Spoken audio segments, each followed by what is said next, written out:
রবীন্দ্রনাথের সঙ্গে যখন প্রথম পরিচয় ঘটে, মানে যখন প্রথম তার সম্পর্কে জানতে পারি, তখন মনে হতো, আচ্ছা, এই মানুষটি কি সারাদিন লিখেই যেতেন, আর অন্য কোনো কাজ ছিল না?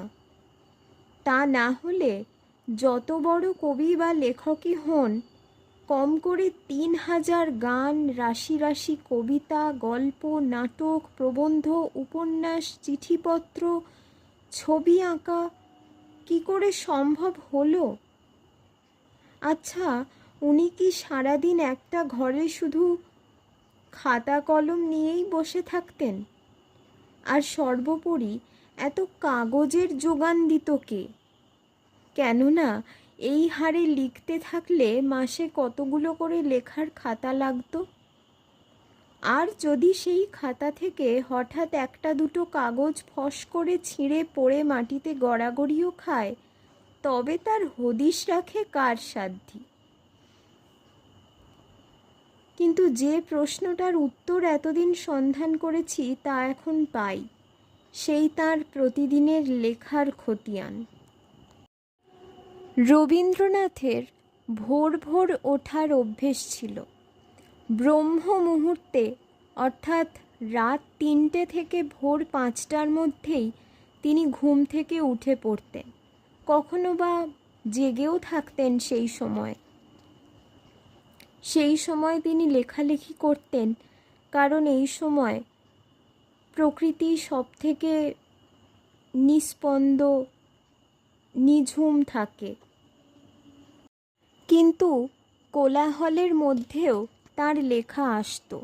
আসলে যিনি লেখাকে ভালোবাসেন, লেখাই যার জীবন, তার তো সর্ব অবস্থাতেই তার নিঃশ্বাস প্রশ্বাসের মতো স্বাভাবিক হয়েই ধরা দেয়। এখানে আমি একটি লেখার খতিয়ান বলবো, যেটি আমার স্ব আবিষ্কৃত বলা যায়। খুঁজে পেয়েছিলাম রবীন্দ্র রচনাবলী থেকেই, সাজিয়েছিলাম পরপর নিজের মতো করে। স্থান অ্যান্ডেস জাহাজ, সাল ১৯২৪, ২৮শে অক্টোবর থেকে ৫ই নভেম্বর। এই কদিনে তাঁর লেখা কবিতাগুলি পরপর সাজানো যাক।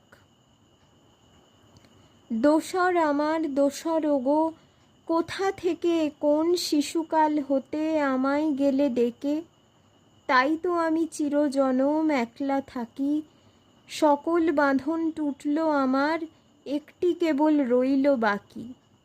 দোসর, ২৮শে অক্টোবর।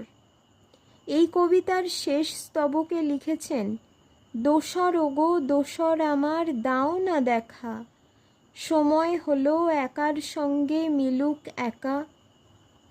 পরের দিন ২৯শে অক্টোবর লিখছেন সেই একই কথা, ক্লান্ত আমি তারি লাগি, অন্তর তৃষিত, কত দূরে আছে সেই খেলা ভরা মুক্তির অমৃত, অপূর্ণের যত দুঃখ যত অসম্মান, উচ্ছ্বসিত রুদ্রহাস্যে করি দিবে শেষ দীপ্যমান।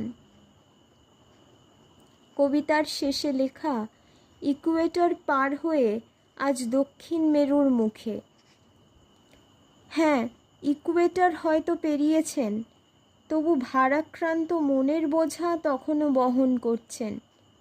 জলে ভেসে চলেছে জাহাজ, আবেগে ভেসে চলেছে মন।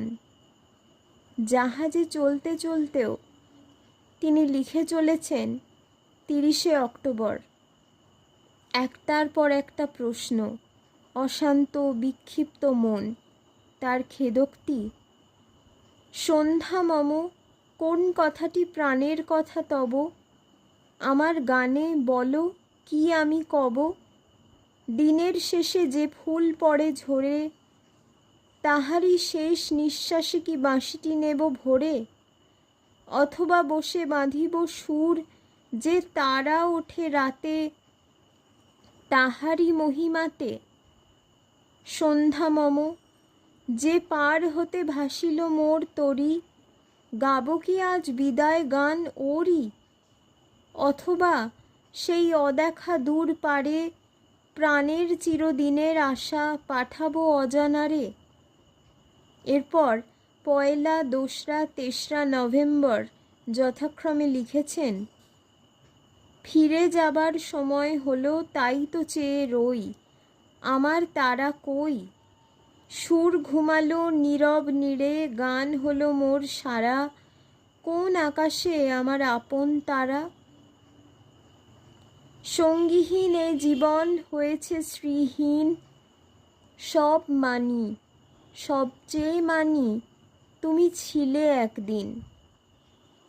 এরপর 3 নভেম্বর লিখেছেন মৃত্যুর আহ্বান দান, 4 নভেম্বর দুঃখ সম্পদ, 5 নভেম্বর সমাপন, 6 নভেম্বর ভাবিকাল, 7 নভেম্বর অতীতকাল। এভাবেই প্রতিটি কবিতা পড়লে সেই একটি ভাবেরই প্রবাহ দেখতে পাওয়া যায়। এমন এর আগেও পরে বহুবার ঘটেছে, কিন্তু সে কথা কাউকে বলার নয়, নিজের একান্ত ব্যক্তিগত। তবে সেই কথাগুলি কেন প্রকাশ করলেন গ্রন্থে? কীর্তিরে কেউ ভালো বলে, মন্দ বলে কেহ, বিশ্বাসে কেউ কাছে আসে, কেউ করে সন্দেহ, কিছু খাঁটি কিছু ভেজাল, মশলা যেমন জোটে, মোটের পরে একটা কিছু হয়ে ওঠেই ওঠে। কিন্তু তিনি কবি বা সাহিত্যিক হিসেবে এও বুঝেছিলেন যে সব লেখা অমরত্বপ্রাপ্ত হবে না। তাই তিনি বলছেন, সব লেখা লুপ্ত হয় বারংবার লেখিবার তরে, লেখা কবিতার পংক্তিতে।